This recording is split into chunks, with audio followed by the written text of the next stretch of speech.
Hello दोस्तों, नमस्कार। मैं लाला प्रसाद यादव आप सभी का जीनियस एकेडमी के ऑनलाइन प्लेटफॉर्म में स्वागत करता हूं। कैसे हैं दोस्तों? उम्मीद करता हूं आप सभी बढ़िया होंगे, आपकी आंसर राइटिंग बढ़िया तरीके से चल रही होगी। आज हमारा बहुत ही इम्पॉर्टेंट टॉपिक है, वो स्टैटिस्टिक्स यानी कि सांख्यिकी का एक चैप्टर है जो है माध्य, माध्यिका, बहुलक, गणना एवं व्याख्याएं। ये बहुत ही इंपॉर्टेंट टॉपिक है। आपको पता है यदि यहाँ से क्वेश्चंस पूछे जाएंगे तो सीधे 10 मार्क का क्वेश्चंस बनते हैं, इसलिए इसका इम्पॉर्टेंट और भी ज़्यादा बढ़ जाता है। तो आज हम समझने वाले हैं माध्य क्या है, माध्यिका क्या है, बहुलक क्या है और उसका एक्सप्लेनेशन, व्याख्याएं कैसे की जाती हैं, गणना कैसे की जाती है, इनको कैसे निकाला जाता है, ये सारा आज हम पढ़ने वाले हैं। क्लियर है?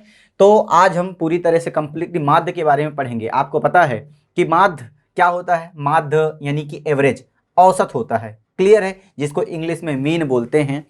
समझ में आ गई होगी। आई होप कि आप इतनी बात समझ पाए होंगे। माध्य क्या है? माध्य एवरेज है। एवरेज क्या होता है? मतलब सम ऑफ ऑब्जर्वेशन अपॉन में टोटल नंबर ऑफ ऑब्जर्वेशन।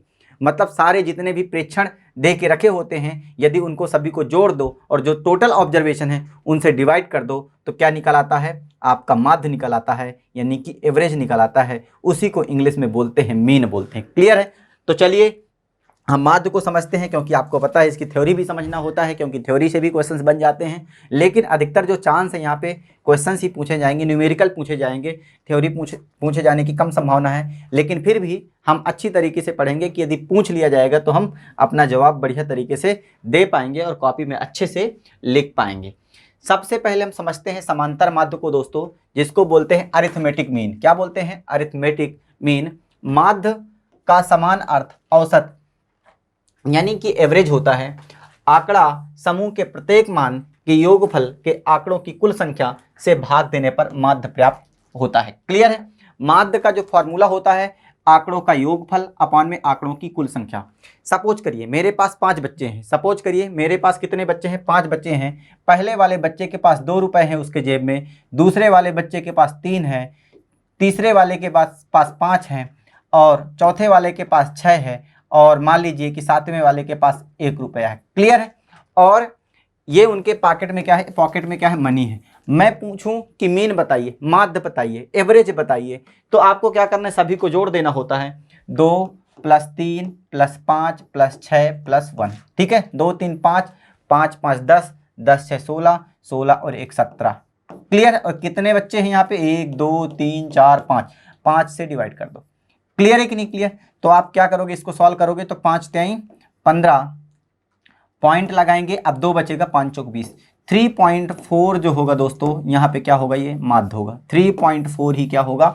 माध्य होगा। आई होप कि आपको माध्य समझ में आया होगा। माध्य मतलब टोटल जितने भी ऑब्जर्वेशन है, जितने भी प्रेक्षण है, सभी को जोड़ दो और जितने प्रेक्षण है उससे डिवाइड कर दो। क्या कहलाता है? माध्य कहलाता है। इसी को क्या बोलते हैं? एवरेज बोलते हैं। इंग्लिश वाले समझेंगे, इसको बोलते हैं मीन। क्लियर? आई होप कि आपको ये बात बढ़िया तरीके से समझ में आ गई होगी। अब एक एग्जांपल मैं और देता हूं। मान लीजिए कि किसी भी बच्चे के किसी भी एग्जाम में मान लो कि 20 का मैक्सिमम मार्क्स कितने हैं? 20 हैं। मैक्सिमम मार्क्स जो है 20 है। मैक्सिमम मार्क्स 20 है। मैथ की एक एग्जाम होती है, 20 नंबर की एग्जाम होती है। क्लियर है? जिसमें से टोटल कितने बच्चे पार्टिसिपेट करते हैं? मान लीजिए सपोज करिए टोटल 5 बच्चे या 6 बच्चे पार्टिसिपेट करते हैं, तो 20 में से एक बच्चा पाता है 15, दूसरा बच्चा पाता है मान लीजिए सपोज करिए 20 में से 20 पाता है, तीसरा बच्चा जो है 10 पाता है, चौथा बच्चा मान लो 5 पाता है, पांचवा बच्चा सपोज करिए 5वां बच्चा भी 10 पाता है और छठा बच्चा जो है मान लीजिए कितना पाता है? कितना दिला दे छठे बच्चे को? 7। क्लियर है? और मैं पूछूं कि टोटल मीन बताइए, एवरेज बताइए, माध्य बताइए सभी बच्चों का, तो आप क्या करेंगे? सभी को जोड़ेंगे और जितने हैं उतने से डिवाइड कर दोगे। क्लियर है? आई होप कि आपको ये बात समझ में आ गई होगी। तो 20 10 30, 30 10 40 और ये 5 मिलाकर के 50, 50 10 60, 60 सा 57, 57 बटे कितना हो जाएगा दोस्तों? 5। क्लियर है? आई होप कि आपको समझ में आ गई होगी। सभी को जोड़ देना है और जोड़ने के बाद जितने ऑब्जर्वेशन है उतने से क्या करना है? डिवाइड करना है। ये क्या निकल आएगा? माध्य निकल आएगा। क्या निकल आएगा दोस्तों? माध्य निकल आएगा। तो माध्य आपको समझ में आया होगा। आप इसे डिवाइड कर दो, 5 एक कम 5, उतारेंगे 7 को, 5 एक कम 5, क्लियर है। अब 2 बचा, पॉइंट लगाया, 0 बढ़ा है, 5 चौको 20, यानी कि 11.4 जो आएगा वो क्या आएगा, माध्य आएगा। 11.4 माध्य आएगा। मुझे लगता है आपको माध्य समझ में आया होगा कि माध्य क्या है, क्लियर है। माध्य एवरेज है, क्लियर। तो माध्य का आंकड़ों का योगफल अपन में आंकड़ों की कुल संख्या, जिसको अपन x bar equal to sigma F X अपन में सिग्मा एफ, जहां पे एफ एक्स है आंकड़ों के योग को दर्शाता है और ये फ्रीक्वेंसी को, आवृत्ति को दर्शाता है, क्लियर है।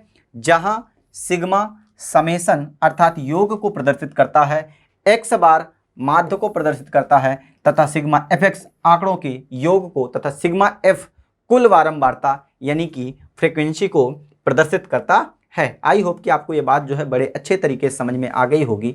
यहाँ तक किसी भी मेरे स्टूडेंट्स को, मेरे विद्यार्थियों को प्रॉब्लम नहीं होनी चाहिए। यदि समांतर माध्य के बारे में बोलेगा, माध्य के बारे में बोलेगा, तो आप बढ़िया तरीके से लिख पाओगे आप अपनी कॉपी में, क्लियर है। तो चलिए आगे बढ़ते हैं। आज हम माध्य के बारे में डिस्कस करेंगे, आज माध्य के बारे में जानेंगे, कल मध्यिका और बहुलक, क्लियर है। ये सारी चीज़ें जो है क्लियर करके ही खत्म करेंगे। चलिए आगे देखते हैं।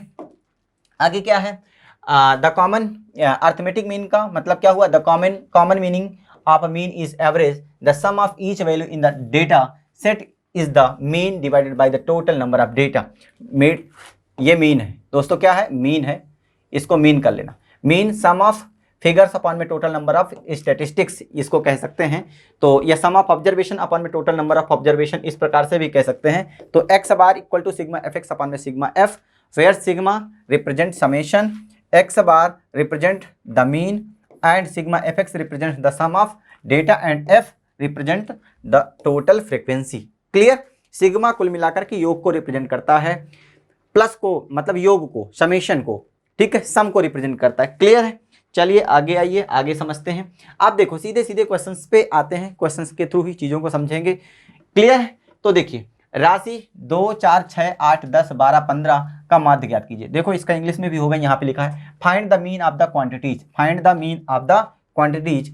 आपको क्या निकालना है, मीन निकालना है। तो मीन निकालना है तो आपको पता है माध्य का फार्मूला क्या होता है, माध्य को इंग्लिश में बोलते हैं मीन, क्लियर है। मीन निकालना है तो क्या होगा, सम ऑफ ऑब्जर्वेशन अपॉन में total number of observation. Hindi में लिखेंगे प्रेक्षणों का योगफल, प्रेक्षणों का योगफल, प्रेक्षणों का योगफल, योगफल अपॉन में प्रेक्षणों की कुल संख्या, अपॉन में प्रेक्षणों की कुल संख्या, क्लियर है दोस्तों।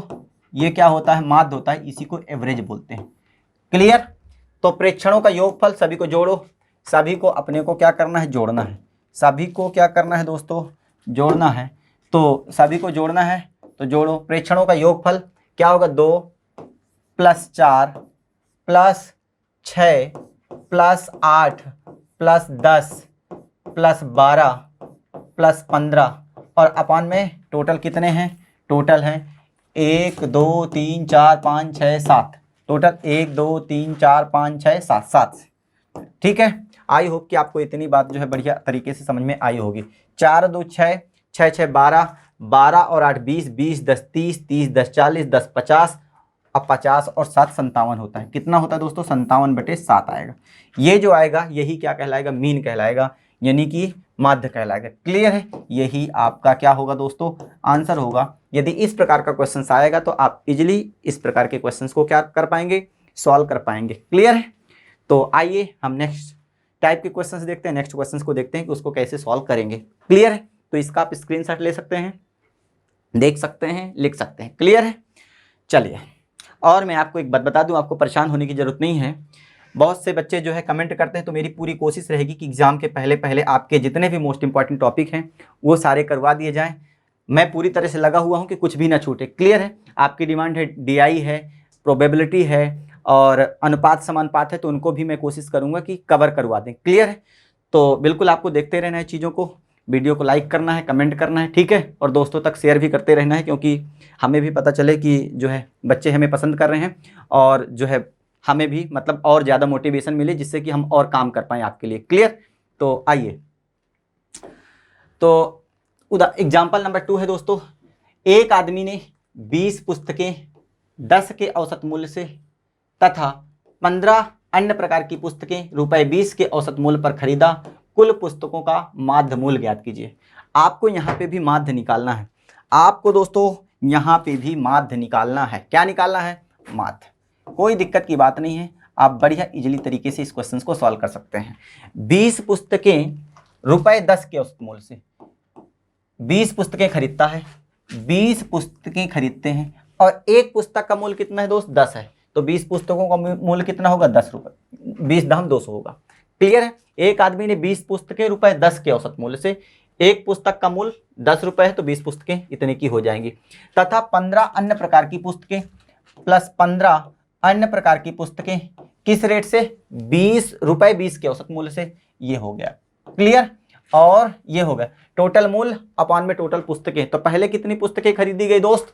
तो आप कहोगे कि सर 20 पहले पुस्तकें खरीदी गई, 15 बाद में खरीदी गई, तो 20 प्लस 15 यानी कि 35 पुस्तकें खरीदी गई। क्लियर है? आई होप कि मेरे सभी मित्रों को, मेरे सभी दोस्तों को बढ़िया तरीके से चीज़ें जो है समझ में आ रही होंगी। 20 दहम 200, 20 दहम दोस्तों 200 और 15 दूनी 30 यानी कि 300। क्लियर? और 20 10 30 5 35। आई होप कि आपको ये बात सबको समझ में आ गई होगी। तो 200 प्लस 300 500 आएगा, 500 बटे 35 करेंगे, 500 बटे 35 करेंगे तो 5 से काट दो, 5 सते 35, 5 से काटोगे तो 100। क्लियर है? तो आप इसको इस प्रकार से भी दे सकते हो, 100 बटे 7 भी आपका आंसर हो सकता है। इस ये नहीं होगा तो आपको डिवाइड कर देना है। तो 14 सत्ते 98, इसको डिवाइड कर दो तो 14 सत्ते 98 14 और 2 बचा, पॉइंट लगाओगे, 0 बढ़ाओगे, 7 दूनी 14 यानी कि 14.2 के आसपास आपका आंसर आएगा। तो माध्य आपका क्या होगा? 14.2। क्लियर? ये आपका क्या होगा? माध्य होगा। क्या होगा दोस्तों? माध्य होगा। सभी मेरे दोस्त जो है बढ़िया तरीके से जो है चीज़ों को समझ लिए होंगे। क्लियर है? तो ये आपका क्या होगा? माध्य होगा। किसी को कोई प्रॉब्लम नहीं होनी चाहिए। क्लियर है? तो आइए नेक्स्ट क्वेश्चंस देखते हैं। ये बहुत ही आसान से क्वेश्चंस हैं, बढ़िया क्वेश्चंस इसमें पूछे जाएंगे। और मैं बताया हूँ जैसा कि आपको यहाँ से 10th मार्कर क्वेश्चन पूछे जाने की ज़्यादा संभावना होती है, इसलिए इसका इंपॉर्टेंट होता है। तो ये छोटे छोटे क्वेश्चन थोड़ी 10th मार्कर पूछे जाएंगे, बढ़िया क्वेश्चन, बड़े क्वेश्चन पूछे जाएंगे, तो उनको आपको सीखना है। क्लियर है? ये जो है अनग्रुप डेटा का जो है माध्य हमने निकालना सीखा है। अब जो सबसे टफ पड़ता है ग्रुप डेटा फ्रीक्वेंसी डिस्ट्रीब्यूशंस का माध्य निकालना थोड़ा सा टफ होता है, उनको हमें सीखना है और वही हमारे क्वेश्चंस में आने की ज़्यादा से ज़्यादा संभावना होती है, वही क्वेश्चंस पूछे जा सकते हैं। क्लियर है? माध्य 2 प्रकार के डेटा का निकाला जाता है। एक तो अनग्रुप डेटा फ्रीक्वेंसी डिस्ट्रीब्यूशंस रहता है, उनका माध्य निकाला जाता है, और एक ग्रुप में आता है। अभी आपको पता चलेगा कि ग्रुप में कैसे आता है, अपने आप ऑटोमेटिक समझ में आ जाएगा। तो कुल मिलाकर के माध्य निकालने की कई मेथड हैं। एक तो ये नॉर्मल मेथड जो मैंने आपको बताया ये हो गई। दूसरी एक होती है डायरेक्ट मेथड। क्या होती है दोस्तों? डायरेक्ट मेथड, जिसको प्रत्यक्ष विधि हिंदी में बोलते हैं। क्लियर है? सेकंड यानी कि थर्ड मेथड होती है वो एज्यूम मीन मेथड, जिसको काल्पनिक माध्य विधि कहते हैं।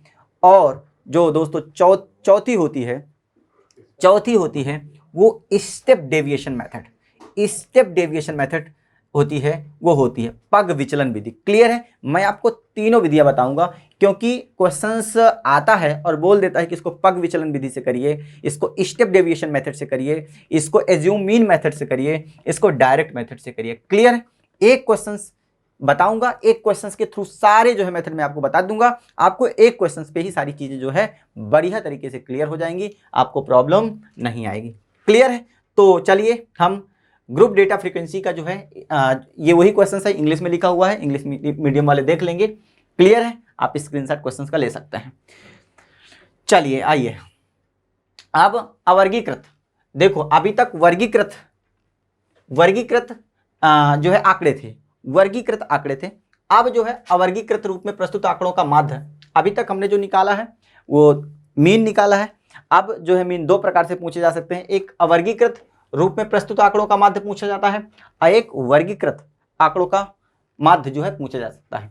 यदि दिए गए किसी आंकड़े की बारंबारता 1 से अधिक हो या हो तो उसे अवर्गीकृत आंकड़े होते हैं। क्या होते हैं? अवर्गीकृत आंकड़े होते हैं। यदि किसी दिए गए किसी आंकड़े की बारंबारता 1 से अधिक हो तो अवर्गीकृत आंकड़े होते हैं। अवर्गीकृत आंकड़े होते हैं। फार्मूला क्या है? वही X bar equal to sigma F X upon में सिग्मा एफ, यही क्या होता है? मीन का फार्मूला होता है। आई होप कि आपको ये बात भी समझ में आ गई होगी। जिसकी बारंबारता 1 से अधिक होती है, जिनकी बारंबारता 1 से अधिक होती है, उन्हें हम बोलते हैं अवर्गीकृत आंकड़े। क्लियर है? चलिए आइए नेक्स्ट क्वेश्चन। ये इंग्लिश में लिखा है, इंग्लिश मीडियम वाले देख लेंगे। क्लियर है? चलिए अब देखिए, ये क्वेश्चंस दे के रखा है। ये क्वेश्चंस यहां पे लिखा है, किसी कक्षा 30 विद्यार्थियों द्वारा किसी परीक्षा में 100 में से निम्नलिखित अंक प्राप्त किए, जिनका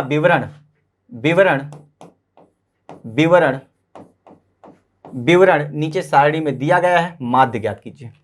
क्लियर है दोस्तों? क्या निकालना है दोस्तों? माध्य निकालना है। क्या निकालना है? माध्य निकालना है। तो आपको सबसे पहले टेबल बनाना है, टेबल बनाना सीखना है। थोड़ा सा जो है मैं अपने मार्कर की जो है पतली करूंगा क्यों, और आपको ध्यान से देखना पड़ेगा, क्योंकि क्या है कि जगह इसमें इतनी होगी नहीं। प्राप्तांक सबसे पहले लिखना है, ठीक है दोस्तों। आगे लिखना है विद्यार्थियों की संख्या। क्या लिखना है? विद्यार्थियों की संख्या, जिसको number of student English medium वाले ध्यान देंगे, विद्यार्थियों की संख्या। क्लियर है? इतनी बात आपको समझ में आ गई होगी। क्लियर है मेरे दोस्तों? चलिए सबसे पहले प्राप्तांक 10, 20, 36, 40, 50, 56, 60, 70, 72, 80, 88, 92 और ये 92 बेटा दोस्तों, और नीचे है 95। थोड़ा सा आपको प्रॉब्लम होगी। क्लियर है? समझना पड़ेगा आपको चीज़ों को, आप धीरे धीरे चीज़ों को समझ जाएंगे। क्लियर है? आपके पास तो जगह रहेगी, कोई प्रॉब्लम की बात है नहीं। चलिए आइए देखो, इस प्रकार से आपको क्या बनाना है दोस्तों? टेबल बनाना है। इस प्रकार से आपको क्या बनाना है? टेबल बनाना है। देखो यहाँ पे इस प्रकार से है। चलिए विद्यार्थियों की संख्या कितनी है? 1 है, ये 1 है, 3 है, ये 4 है, 3, 2, 4, 4, 1, 1, 2, 3 और यहाँ पे लास्ट में 1 है। क्लियर है कि नहीं क्लियर? आई होप कि आपको ये बात सबको समझ में आ गई होगी। अब एक बात बताइए, प्राप्तांक 10 नंबर जो है एक विद्यार्थी पाते हैं। 10 नंबर एक विद्यार्थी पाता है, इसको बोलते हैं दोस्तों फ्रीक्वेंसी एफ, और इसको बोलते हैं एक्स। एक को बोलते हैं दोस्तों मेरे एफ, ये क्या है दोस्तों? एफ, इसको फ्रीक्वेंसी बोलते हैं, और इसको बोलते हैं दोस्तों एक्स। ठीक है? आप सिस्टमेटिक वे में लिखोगे बढ़िया, अपनी कॉपी में आप ऐसे नहीं करोगे, आपके पास जगह पर्याप्त होगी। ये एफ है और ये एक्स है। तो 10 नंबर एक विद्यार्थी पाते हैं, तो बताओ एफ एक्स की वैल्यू कितनी होगी? टोटल 10 नंबर वाले कितने मार्क्स होंगे? 10 होंगे। क्लियर है? 20 नंबर एक विद्यार्थी, तो 20 एक कम 20 होगा। 36 गुणे 3 तीछंग 18, तीछंग 18 और 3 क्रैंक 9 1 10, 108 होगा। 4 चौको 16, 160 होगा मेरे दोस्तों। 50 क्रैंक 150, 150 होगा। फिर 56 दूनी 112 होता है मेरे मित्रों, ये हो जाएगा। 60 6 चौको 24, 240 होगा। 7 चौका 28, ये 280 होगा। कितना होगा मेरे दोस्तों? 280 होगा। 72 एक कम 72 होगा। क्लियर है? 80 एक कम 80, 80 एक कम 80। 88 गुणे 2 करेंगे, 2 अट्ठे 16, 2 अट्ठे 16, 2 अट्ठे 16 और 1 17, 176 होगा। और ये 92 है, 92 है दोस्तों। ये कितना है? 92 है। तो 92 इंटू 3 करेंगे तो 3 दूनी 6, 3 दूनी 6 और 3 नाम 27, यानी कि 276। और 95 गुणे 1 करेंगे तो 95 एक कम कितना होगा? 95 होगा। क्लियर है? आपको यहाँ पे लिखना है टोटल। यहाँ पे क्या लिखना है दोस्तों?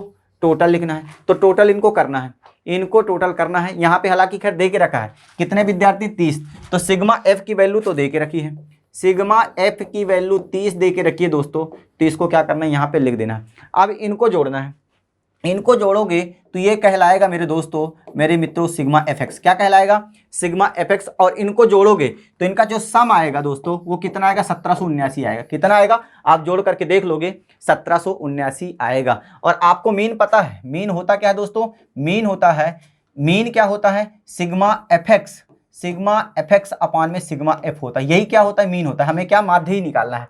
तो एक्स मीन को रिप्रेजेंट करता है। तो ये सिग्मा एफ एक्स की वैल्यू कितनी आ गई, जोड़ा मैंने इसको तो 1779 आया। तो 1779 आपको क्या करना है, लिख देना है। क्लियर है दोस्तों, क्लियर है। आई होप कि आपको ये बात जो है बढ़िया तरीके से समझ में आ गई होगी। क्लियर है। और अपान में सिग्मा एफ कितने हैं, सिग्मा एफ जो है 30 है, सिग्मा एफ जो है दोस्तों कितना है, 30 है। क्लियर है कि नहीं, क्लियर। तो आप इसको कैलकुलेट करें तो आप पाएंगे, कैलकुलेट करने के बाद 3 दहम 30, इसको कैलकुलेट करें, 3 पचे 15, 3 पचे 15, 2 बचा, 3 नाम 27 और 3 9। यहाँ पे दोस्तों बचा 593/10, 593/10। क्लियर है। आप एक डिजिट के बाद पॉइंट लगाओगे तो इसको सॉल्व करोगे तो 59.3 होगा। वो क्या होगा, इसका आंसर होगा यही जो है, यही मीन कहलाएगा। क्लियर है। आई होप कि मेरे सभी मित्रों को, सभी दोस्तों को ये बात बड़े अच्छे तरीके से समझ में आ गई होगी। आपको थोड़ा सा देखने में जरूर प्रॉब्लम होगी, तो आपको चीज़ों को समझना है। मैं बोल रहा हूँ तो भी चीज़ें जो है समझ में आ गई होंगी। क्लियर है। तो आप इसको लिख लीजिए, स्क्रीनशॉट ले लीजिए, मैं आगे बढ़ता हूँ। ये अनग्रुप डेटा है। ये कैसा है, अनग्रुप है, ये ग्रुप में नहीं है। क्लियर है। ये अवर्गीकृत डेटा है। कैसा है, वर्गीकृत डेटा है। अब हम वर्गीकृत डेटा का कैसे मीन निकालते हैं ये भी मैं आपको सिखाने वाला हूँ। वर्गीकृत डेटा को हम 3 प्रकार से मीन निकालते हैं। एक तो मैं बताया हूँ डायरेक्ट मेथड यानी कि प्रत्यक्ष विधि, दूसरी होती है कल्पित माध्य विधि जिसको एज्यूम मीन मेथड इंग्लिश में बोलते हैं, और तीसरी step deviation method, step deviation method यानी कि पग विचलन विधि। क्लियर है। तो मैं आप वो तीनों मेथड आपको बताने वाला हूँ। क्लियर है। आइए आगे बढ़ते हैं, आगे क्वेश्चंस को करते हैं। चलिए देखो, अब ये क्वेश्चंस इंग्लिश में लिखा हुआ है, कोई दिक्कत की बात है नहीं। इंग्लिश मीडियम वाले क्वेश्चंस को देख लेंगे एक बार। यदि किसी को कोई प्रॉब्लम है हिंदी से इंग्लिश में तो आप देख सकते हैं क्वेश्चंस को। क्लियर है। आइए चलिए, अब माध्य ज्ञात करने की लघु विधियां। यदि प्रश्न में दिए गए आंकड़ों का मान अधिक हो या फिर बारंबारता का संख्यात्मक मान अधिक हो तो एफ का मान काफी बड़ी संख्या हो जाती है, जो गणनात्मक दृष्टि से काफी कठिन होता है तथा माध्य ज्ञात करने में काफी समय लग सकता है। इसलिए गणना को लघु करने के लिए लघु विधि का प्रयोग किया जाता है, जिसमें एक कल्पित माध्य का चुनाव किया जाता है तथा कल्पित माध्य से विचलन यानी कि डेविएशन ज्ञात करके जो है माध्य निकालते हैं। आपको ये चीजें हो सकता है कि लिखी हुई है तो आपको थ्योरी ना समझ में आई हो, लेकिन जब आप क्वेश्चन करेंगे तो आप ऑटोमेटिकली चीजों को बढ़िया तरीके से समझ पाएंगे और ये थ्योरी भी लिख पाएंगे। क्लियर है। तो आइए हम सीधे क्वेश्चंस के थ्रू ही चीजों को समझेंगे। ये इंग्लिश में लिखा है, if the value of the data given in the questions is high और if the numeral value of the frequency is high, then the value of fx becomes a very large number which is very difficult from the computational point of view and it may take a lot of time to find the mean. Therefore the sort method is used to shorten the calculation in which an assumed mean is selected and the deviation from the assumed mean is found and the mean is found. Clear? तो ये सारी चीज़ें लिखी हैं। यदि theory आएगी तो आप लिख दोगे, कोई प्रॉब्लम की बात है नहीं। आप 1-2 बार पढ़ लोगे, आपको चीज़ें जो है समझ में आ जाएंगी। क्लियर है। मैं क्वेश्चंस आपको बताने वाला हूं दोस्तों। ये क्वेश्चंस है, देखो ये ग्रुप के फॉर्म में जो है दे के रखा है, ग्रुप के रूप में जो है चीज़ें दी हुई हैं। इसको आपको डायरेक्ट मेथड यानी कि प्रत्यक्ष विधि से इसका जो है आंसर निकालना है। मैं बढ़िया तरीके से बताऊंगा, एक भी क्वेश्चन नहीं छूटेगा। यदि आप बढ़िया तरीके से देखेंगे, ध्यान से देखेंगे तो तीनों के तीनों मेथड आपको एक बार में ही चीजें समझ में आ जाएंगी, आपको दिक्कत आएगी ही नहीं, गारंटी मेरी है दोस्तों। तो सबसे पहले प्रत्यक्ष विधि आपको समझना है। क्या समझना है? प्रत्यक्ष विधि आपको देके रखा है नीचे सारणी में कक्षा में प्राप्त किए गए अंकों की बारंबारता तथा विद्यार्थियों की संख्या दी गई है। कक्षा में विद्यार्थियों द्वारा प्राप्त किए गए अंकों का माध्य ज्ञात कीजिए प्रत्यक्ष विधि यानी कि डायरेक्ट मेथड से। क्लियर है। तो आइए चीजों को समझते हैं, देखते हैं। सबसे पहले दोस्तों देके रखा है बारंबारता। दोस्तों ये बारंबारता नहीं है, इसको बारंबारता आप नहीं कह सकते, वर्ग अंतराल है ये, इसको हिंदी वाले लिख लेंगे वर्ग अंतराल, टाइपिस्ट ने मिस्टेक कर दिया है, इसको आप क्या लिखोगे, वर्ग अंतराल, वर्ग अंतराल इसको बोलते हैं दोस्तों, वर्ग अंतराल। इंग्लिश मीडियम वाले इसको समझेंगे क्लास इंटरवल। क्या बोलते हैं दोस्तों, क्लास इंटरवल। क्या बोलते हैं, क्लास इंटरवल। इंग्लिश मीडियम वाले क्लास इंटरवल, इंटरवल। क्लियर है। ये विद्यार्थियों की संख्या, विद्यार्थियों की संख्या को हमेशा बारंबारता, इसको बारंबारता बोल सकते हैं, जिसको फ्रीक्वेंसी अपन कहते हैं, बारंबारता या फ्रीक्वेंसी इसको कह सकते हैं। क्लियर है, उल्टा हो गया है। तो सबसे पहले आपको वर्ग अंतराल लिखना है, वर्ग अंतराल। इंग्लिश मीडियम वाले लिखेंगे क्लास इंटरवल। क्लियर है। सबसे पहले आपको वर्ग अंतराल, वर्ग अंतराल, इंग्लिश मीडियम वाले क्लास इंटरवल लिखेंगे। क्लियर है दोस्तों। फिर यहां पे लिखना है विद्यार्थियों की संख्या। क्या लिखना है, विद्यार्थियों की संख्या, या इसी को आप दोस्तों बारंबारता भी कर सकते हो। इंग्लिश मीडियम वाले फ्रीक्वेंसी, विद्यार्थियों की संख्या। इतनी बात आपको समझ में आ गई होगी।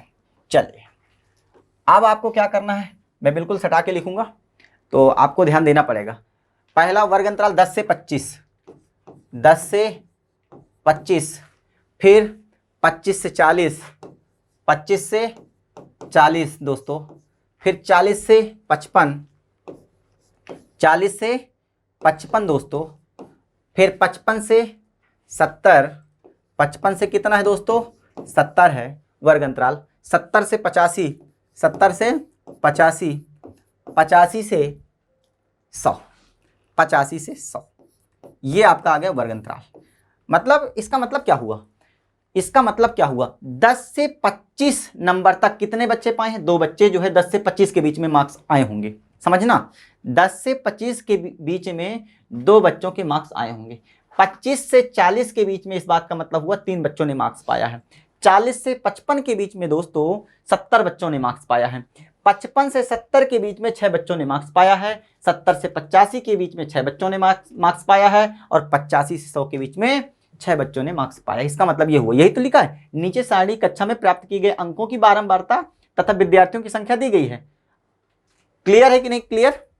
यहां पे भी वर्ग अंतराल लिख सकते हो, वर्ग अंतराल, वर्ग अंतराल। क्लियर है। वर्ग अंतराल तथा विद्यार्थियों की संख्या दी गई है, कक्षा में विद्यार्थियों द्वारा प्राप्त किए गए अंकों का माध्य ज्ञात कीजिए। क्लियर है कि नहीं क्लियर। तो आपको इसका मतलब हुआ 10 से 25 के बीच में 2 बच्चे पाए होंगे, 25 से 40 के बीच में 3 बच्चों ने मार्क्स लाए होंगे, 40 से 55 के बीच में 7 बच्चे, और 55 से 70 के बीच में 6 बच्चे मार्क्स लाए होंगे, 70 से 85 के बीच में 6 मार्क्स, 6 स्टूडेंट, और 85 से 100 के बीच में भी 6 स्टूडेंट। कुल मिलाकर के 100 मार्क्स की एक एग्जाम हुई। मैक्सिमम मार्क्स कितने हैं, 100 है, और उसमें ये दे दिया है। आपको निकालना है, माध्य निकालना है, और वो भी किस मेथड से, डायरेक्ट मेथड से निकालना है। क्लियर है दोस्तों। तो अब आपको क्या करना है, कुछ नहीं करना, इस प्रकार से टेबल बनाना है, इस प्रकार से मेरे मित्रों टेबल बनाना है। अब बढ़िया तरीके से जमा देना है, और बढ़िया करेंगे तो कर पाएंगे आप। योग, यहाँ पे योग लिखो। अब देखो 10 से 25 के बीच में कितने बच्चों ने मार्क्स पाए, तो आप कहोगे कि सर कोई दिक्कत की बात नहीं है, देख लेते हैं। 2 बच्चों ने मार्क्स पाए हैं, 3, 7, 6, 70 से ये 6 और ये 6। क्लियर है। इतनी बात समझ में आ गई। अब दोस्तों यहां पे जो निकालते हैं वो क्या निकालते हैं, वर्ग चिन्ह बोलते हैं हिंदी में। क्या बोलते हैं, वर्ग चिन्ह। अभी मैं बताऊंगा वर्ग चिन्ह क्या होता है। वर्ग चिन्ह इंग्लिश वाले ध्यान देंगे क्लास मार्क, इंग्लिश वाले ध्यान देंगे class mark, class mark. English वाले ध्यान देंगे दोस्तों क्लास मार्क इसको बोलते हैं। क्या बोलते हैं, क्लास मार्क। अब क्लास मार्क है क्या, सर ये क्लास मार्क क्या आप लेके आ गए, तो क्लास मार्क या वर्ग चिन्ह को दोस्तों समझना है। क्लास मार्क या वर्ग चिन्ह को आपको समझना है। सबसे पहले थोड़ा सा समझो। देखो दोस्तों ये 10 से 25 लिखा है, तो ये इस वर्ग अंतराल की ये निम्न सीमा है, और इस वर्ग अंतराल की ये कौन सी सीमा, उच्च सीमा है। ठीक है, तो इसको निम्न सीमा, lowest limit of this class, and 25 is upper limit of this class. Clear है। यदि मैं इस क्लास की बात करूं, इस वर्ग अंतराल की बात करूं, तो इसमें जो है लोअर लिमिट कितनी है, निम्न सीमा कौन सी है, 25 है। और अपर लिमिट, यानी कि अपर लिमिट को इंग्लिश में क्या हिंदी में क्या कह सकते हैं, उच्च सीमा। ठीक है, ध्यान देना, मुझे बार बार भूल जाता है। उच्च सीमा क्या होगी, 40 होगी। क्लियर है। अब यदि मैं बात करूं इस वर्ग अंतराल की, इस क्लास इंटरवल की बात करूं, इस क्लास की बात करूं, तो इस क्लास की जो निम्न सीमा होगी, यानी कि lower limit of this class is 40 and upper limit of this class is 55। Clear है। तो आपको यदि किसी भी पर्टिकुलर क्लास की लोअर लिमिट और अपर लिमिट पूछ ले तो आप आसानी से बता सकते हो। पहला वाला लोअर लिमिट और बाद वाले अपर लिमिट, निम्न सीमा और उच्च सीमा। क्लियर है। और निम्न सीमा और उच्च सीमा के बीच का जो अंतर होता है दोस्तों, निम्न सीमा और उच्च सीमा के बीच का जो अंतर होता है, इसको बोलते हैं क्लास साइज। क्या बोलते हैं, क्लास साइज। क्लास साइज, ठीक है, वर्ग कक्षा की जो है साइज हो गई। क्लियर है, क्लास साइज। तो यदि मैं इस पूरे वर्ग अंतराल की बात करूं, इसकी क्लास साइज कितनी है, तो आप कहोगे 25 में से 10 घटा दोगे तो सर 15 है। मैं बोलूं 40 में से 25 घटाओगे तो कितना आएगा, 15 आएगा। तो मैं बोलूंगा इसकी क्लास साइज क्या है, तो आप कहोगे सर इसकी 15 है। इसकी भी क्लास साइज कितनी है, 15 है। इसकी भी क्लास साइज कितनी है, 15 है। इसकी भी क्लास साइज कितनी है, 15 है। तो कुल मिलाकर के मैं इस पूरे वर्ग अंतराल की क्लास साइज की बात करूं दोस्तों, तो कितनी है, क्लास साइज 15 है। आपको निम्न सीमा और उच्च सीमा समझ में आ गया, lower limit and upper limit भी समझ में आ गया। क्लियर है। बात हम कर रहे हैं वर्ग चिन्ह की, यानी कि क्लास मार्क की। तो क्लास मार्क क्या है, किसी भी क्लास का जो क्लास मार्क होता है वो क्या होता है, निम्न सीमा प्लस उच्च सीमा के योग करके और लास्ट में क्या करें, 2 से डिवाइड कर दे तो क्या निकल आता है, क्लास मार्क निकल आता है। जैसे 25 और 10 35 होता है। 35 को किससे डिवाइड कर दें, 2 से डिवाइड कर दें। 35 को यदि 2 से डिवाइड करोगे तो दोस्तों आएगा 17.5, और जो 17.5 होगा वो इस वर्ग अंतराल यानी इस क्लास का क्या होगा, क्लास मार्क होगा। तो 10 और 25 वाली क्लास का क्लास मार्क कितना है दोस्तों, तो 17.5 है। ये मेरे सभी मित्रों को जो है ये बात बढ़िया तरीके से समझ में आ गई होगी। यहां तक किसी को कोई प्रॉब्लम नहीं होनी चाहिए। ये क्या है दोस्तों, क्लास मार्क है। ये क्या है, क्लास मार्क है। मैं यहां पे लिख देता हूं। क्लियर है। इसी को क्या बोलते हैं, क्लास मार्क। ठीक है। अब मैं यदि इस क्लास की क्लास मार्क पूछूं कितना है, तो आप कहोगे 40 प्लस 25 जोड़ दो तो 40 20 60 65, 65 का हाफ कर दो। 65 का हाफ करोगे तो 32 दूनी 64, यानी कि 32.5 आएगा दोस्तों। कितना आएगा, 32.5 आएगा। 32.5 आएगा। मेरे सभी मित्रों को यह बात समझ में आ गई होगी। क्लास मार्क इस क्लास का क्लास मार्क निकालो तो 50 40 कितना होता है, 90 90 5 95। 95 का हाफ करो, 95 का हाफ करो, 95 का हाफ करोगे तो 45 दूनी 90, 45 दूनी 90 यानी 47.5 आएगा। कितना आएगा दोस्तों, 47.5 आएगा। क्लियर है। इसी प्रकार 70 प्लस 55 का क्लास मार्क निकालो तो 7 5 12 कितना आएगा, 7 5 12 7 5 12 120 125। 125 का हाफ करो, 125 का हाफ करो, 125 का हाफ, 125 का हाफ करोगे तो कितना आएगा, 62.5 आएगा। 62.5 आएगा। 60 दूनी 120, ठीक है, यही आएगा। और 85 प्लस 70 जोड़ दो, इसका भी क्लास मार्क निकाल लोगे तो 8 7 15 155। 155 यानी कि 77.2 आएगा। कितना आएगा, 77.2। मैंने क्या किया, जोड़ करके 2 से डिवाइड किया है। क्लास मार्क क्या होता है, जोड़ करके 2 से डिवाइड करो। और ये 100 प्लस 85, 100 प्लस 85 185, 90 दूनी 180, 90 दूनी 92.5। कितना आएगा दोस्तों, 92.5। 92.5। क्लियर है। आई होप कि आपको ये बात जो है बढ़िया तरीके से समझ में आ गई होगी। यहां पर किसी को कोई प्रॉब्लम नहीं होगा। तो क्लास मार्क आप समझ पाएंगे कि क्लास मार्क क्या है। क्लास मार्क क्या है, निम्न सीमा प्लस उच्च सीमा divided by 2, it is called a class mark. Class mark क्या है, upper limit plus lower limit divided by 2 क्या है, क्लास मार्क है। क्लियर है। तो क्लास मार्क आप निकालिए, वर्ग चिन्ह आप निकालिए। क्लियर है।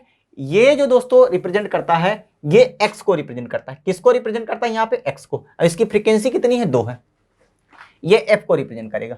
तो जरा मुझे एक बात बताओ, इन दोनों का मल्टीप्लाई करो। 17.5 इंटू 2 करोगे, ये आएगा दोस्तों एफ एक्स। क्या आएगा, एफ एक्स। तो 17.5 इंटू 2 करोगे तो 17 दूनी 34 और 1 35 मल्टीप्लाई करो।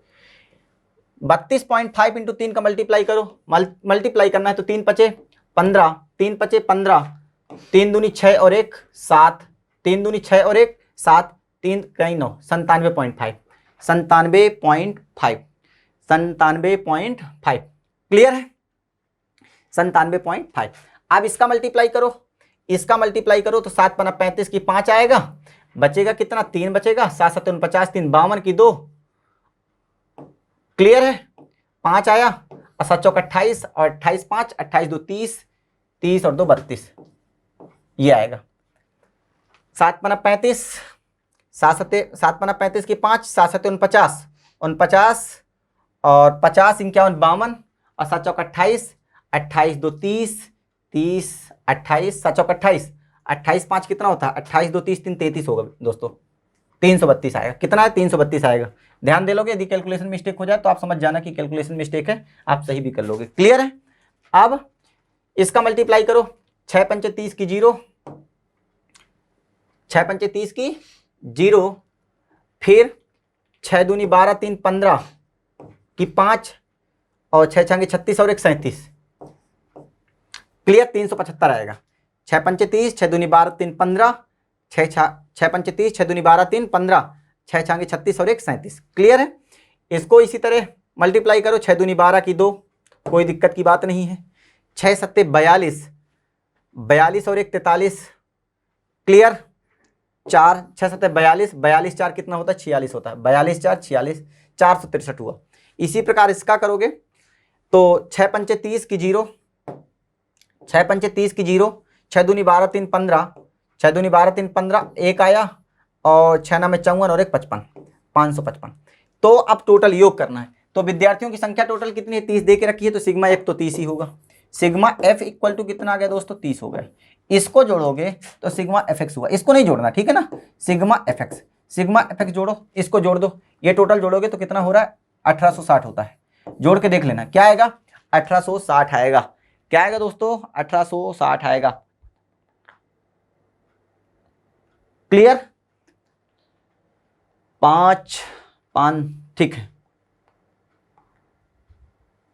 5 5 10, 10 2 12 नहीं आना चाहिए यार, 1860 तो आना ही नहीं चाहिए। एक बार देख लेते हैं, 17 दूनी 34, 1 35 ही आएगा। 3 पचे 15 की 5, 3 दूनी 6 1 7, 3 9, ये सही है। 7 पना 35 की 5, 3 7 7 49, 49 50 51 52 की 2 5, 7 चौक 28, 2 30 3 33, ठीक है।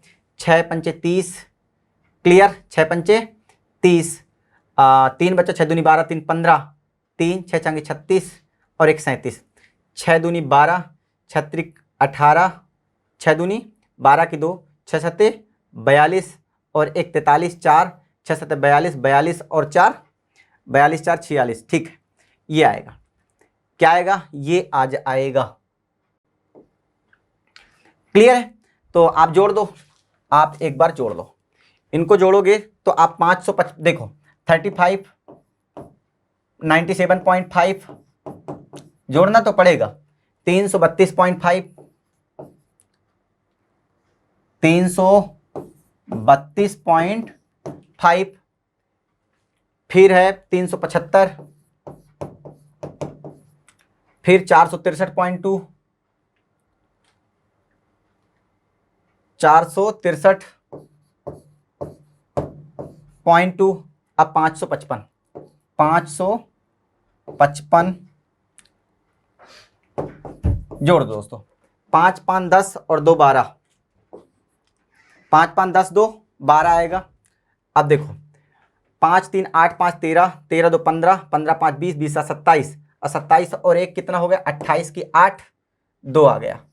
क्लियर है, अब क्या करोगे, 28 की 8 2 आ गए, 5 6 5 11, 11 7 18, 18 2 20, 20 3 23, 23 23 3 26, 23 3 26 और 26 26 और 9 26 4 30, 30 5 35 की 5, 3 3 6 4 10 5 15, 15 3 18, 1858.2 आया। कितना आया, 1858.2 आया, 1858.2 आ गया। क्लियर है, तो यहाँ पे 1858.2 आ गया, तो 1858 पॉइंट कितना आया दोस्तों, 2 आया। क्लियर है, तो आपको क्या निकालना है, आपको निकालना है दोस्तों, आपको मीन निकालना है। तो मीन क्या होता है, X bar equal to sigma F X upon में कितना हो जाएगा, सिग्मा एफ आ जाएगा। क्लियर है, तो सिग्मा एफ एक्स कितना है, सिग्मा सिग्मा fx है वो है 1858.2। क्लियर है, 1858.2। और ये टोटल कितना है, 30 है। सिग्मा एफ की वैल्यू कितनी, 30 है। आप इसको कैलकुलेट करोगे, आपका आंसर आ जाएगा। यदि कैलकुलेशन मिस्टेक हो भी तो आप उसको इग्नोर करोगे, आप मेथड को सीखोगे कि मेथड क्या है। क्लियर है, आई होप कि आपको ये बात बढ़िया तरीके से आपको समझ में आ गई होगी, मैं ऐसी उम्मीद करता हूं। इसको बोलते हैं डायरेक्ट मेथड। मैं आपको बता दूं, डायरेक्ट मेथड में ही थोड़ी सी कैलकुलेशन होती है, बाकी एज्यूम मीन मेथड होती है जो कल्पित माध्य विधि होती है, और स्टेप डेविएशन मेथड होता है वो आसान होती है, उसमें इतनी कैलकुलेशन नहीं होती है। तो उम्मीद करता हूं आपको बढ़िया जो है समझ में आया होगा। आप इन चीज़ों को जो है लिख सकते हैं, आप जो है स्क्रीनशॉट ले सकते हैं। अब मैं आगे जो है बढ़ता हूं। क्लियर है, तो आइए चलिए मैं मिटाता हूं। देखिए यहां पे प्रत्यक्ष विधि ये वही है, इंग्लिश में लिखा हुआ है, क्वेश्चंस आप पढ़ सकते हैं इंग्लिश में। क्लियर, आइए कल्पित माध्य विधि, assume mean method. Assume mean method यहां पे दोस्तों लिखा है, इसको आप क्या कह सकते हो, वर्ग अंतराल। वर्ग अंतराल,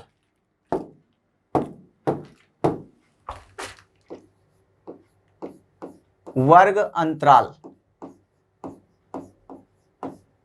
और विद्यार्थियों की संख्या। वर्ग अंतराल लिखो, वर्ग अंतराल, या तो इसको और छोटा कर लेना, वर्ग अंतराल।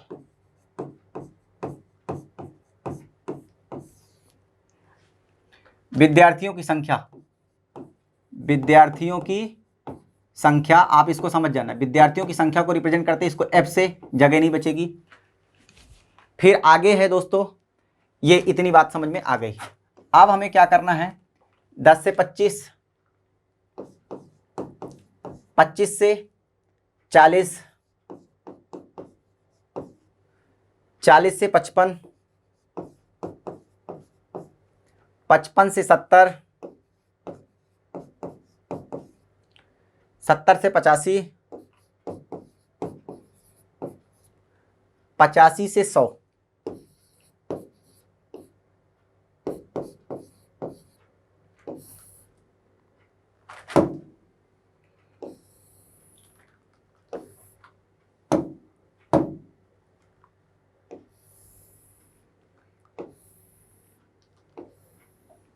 इस प्रकार से आपको बनाना है बढ़िया से टेबल।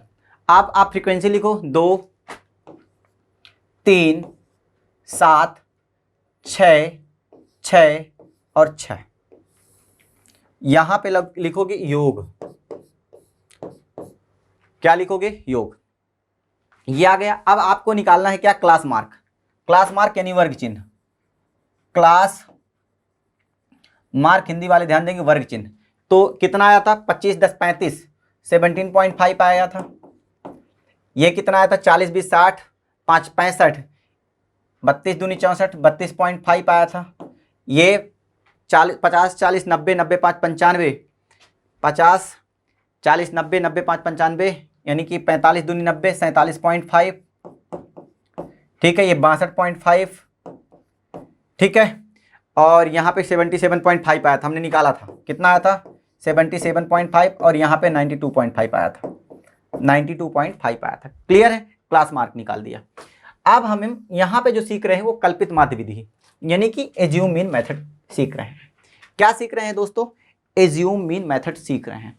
एज्यूम का मतलब होता है कि आप कुछ यहाँ पे मीन मान लो, कुछ माध्य आप अपने हिसाब से मान लो। आप कुछ अपने हिसाब से माध्य क्या करो, मान लो। ये आपको क्या करना है, आप कुछ मीन अपने हिसाब से क्या करो, मान लो। अब आपको जब मानना है तो कुछ बीच का मान लो, बीच का नंबर मान लो।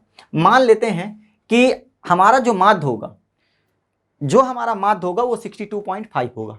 जब हम कल्पित माध्य विधि से करेंगे तो आप जरूरी नहीं कि कुछ भी आप मान सकते हो। आपका मन करे 32.5 मानना तो मान सकते हो, आपका मन करे 47.5 मानना है तो मान सकते हो, 62.5 मानना है तो मान सकते हो, लेकिन बीच का नंबर मानना है, जिससे कैलकुलेशन क्या हो, आसान हो, ना तो ज्यादा बड़े नंबर आए ना तो ज्यादा छोटे आए। तो मान लेते हैं, मैं यहां पे लिख देता हूं, माना कल्पित माध्य ए इक्वल टू, मैंने मान लिया, कितना मान लिया, मैं मान लेता हूं 62.5। आपको नहीं मानना दोस्तों, 62.5 नहीं मानना, दूसरा मान लेना, 47.5 मान लेना, 32.5 मान लेना, 77.5 मान लेना। सब मानने से आपका आंसर आ जाएगा, कभी भी आंसर गलत नहीं होगा। लेकिन बीच का मानना है जिससे कैलकुलेशन ज्यादा टफ ना बने। तो मैं मान लेता हूं 62.5 क्या होगी, एज्यूम मीन होगा, यानी कि कल्पित माध्य होगा, क्या होगा 62.5। क्लियर है कि नहीं क्लियर? क्लियर है, इतनी बात आपको क्लियर होनी चाहिए। अब हमने मान लिया 62.5 क्या होगा, हमारा एज्यूम मीन होगा। तो अब डेविएशन कितना, डेविएशन निकालिए। डेविएशन का मतलब होता है दोस्तों, एज्यूम मीन में से ये जो नंबर है एक्स आई है, इनको क्या करो, माइनस कर दो। क्लियर है? 62.5 से जो है 17.5 को माइनस करो, 62.5 से 17.5 को माइनस करो, तो बताओ 17.5 62.5 से कितना कम है? तो आप कहोगे कि सर 5 में 5 जाएंगे 0, 12 में 7 जाएंगे 5, 12 में 7 जाएंगे,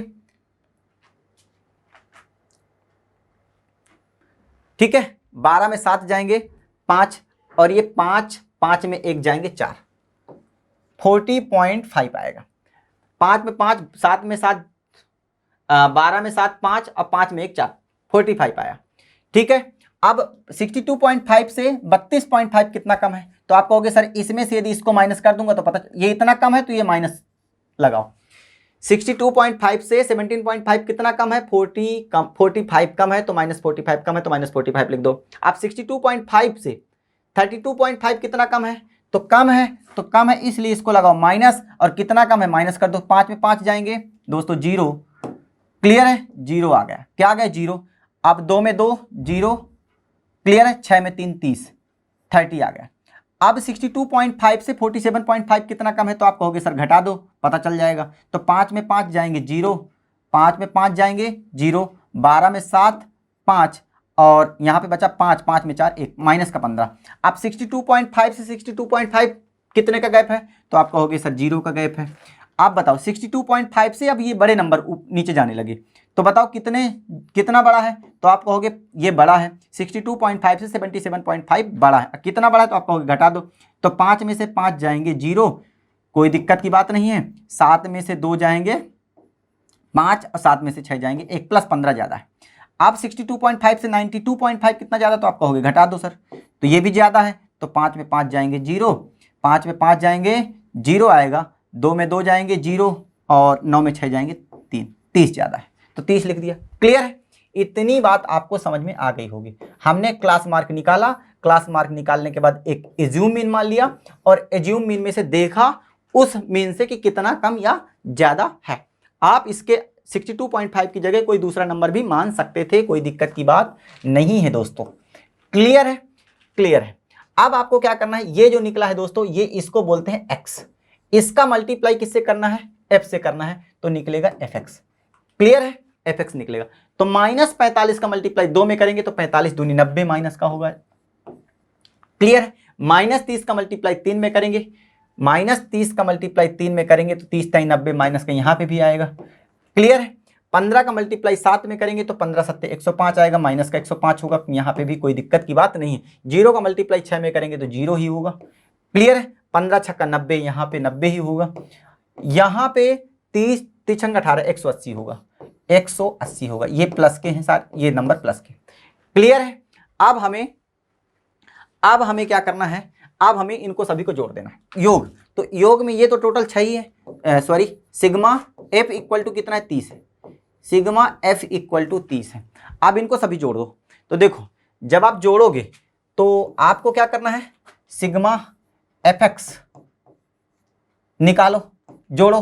तो 90 से 90 क्या हो जाएगा, कट जाएगा। आपको नहीं काटना कॉपी में, मैं यहाँ पे काट रहा हूँ, आप लिखोगे 90 से 90 दूनी, इसको 90 लिखा रहने दो, 90 180 है, 90 प्लस का 90 और यहाँ पे प्लस का 180 है। देखो ये प्लस का 180 है और ये 90 और 90 180 माइनस का है, ये कट गया। 90 में से 105 घटाएंगे, ये प्लस का 90 माइनस का 105, तो कितना आएगा, माइनस का 15 आएगा। सिग्मा एफ एक्स दोस्तों आ गया कितना, 15 आ गया। 90 में से 105 घटाएंगे तो माइनस का 15 आएगा। अब यदि मैं बोल दूं सिग्मा एफ एक्स अपान में सिग्मा एफ निकालिए तो कोई दिक्कत की बात नहीं। तो फार्मूला अब क्या होता है मीन का, इसमें मीन का होता है a plus sigma F X upon में sigma F, sigma F X upon में सिग्मा एफ क्या होता है, ये होता है। तो यहां तक कोई दिक्कत की बात किसी को नहीं है। एक्स बार निकालना है तो a कितना है, a 62.5 है तो 62.5 लिखिए, हमने एज्यूम किया था। क्लियर है। सिग्मा एफ एक्स कितना है, सिग्मा एफ एक्स है दोस्तों -15, -15 इसलिए यहाँ पे माइनस लगाया और 15 लिख दिया। और सिग्मा एफ कितना है, सिग्मा एफ है दोस्तों 30, तो 30 किया। क्लियर है कि नहीं क्लियर? आई होप कि मेरे सभी मित्रों को ये बात जो है बढ़िया तरीके से समझ में आ रही होगी। तो 62.5, 15 कम 15, 15 दूनी 30, इसको 1/2 और 1/2 की वैल्यू होती 0.5, 1/2 की वैल्यू होती 0.5, यानी कि x बार कितना आ गया 62.5 में से 0.5 माइनस करेंगे तो कितना आएगा दोस्तों 62 आएगा। तो हमारा जो एज्यूम मीन आ गया वो कितना आ गया 62 आ गया। आई होप कि आप सभी को जो है ये बात बढ़िया तरीके से समझ में आई होगी। आप एज्यूम मीन यानी कि कल्पित माध्य विधि भी बढ़िया तरीके से समझ पाए होंगे। तो आज के लिए इतना ही काफ़ी है। बाय बाय, टेक केयर, जय हिंद, जय भारत।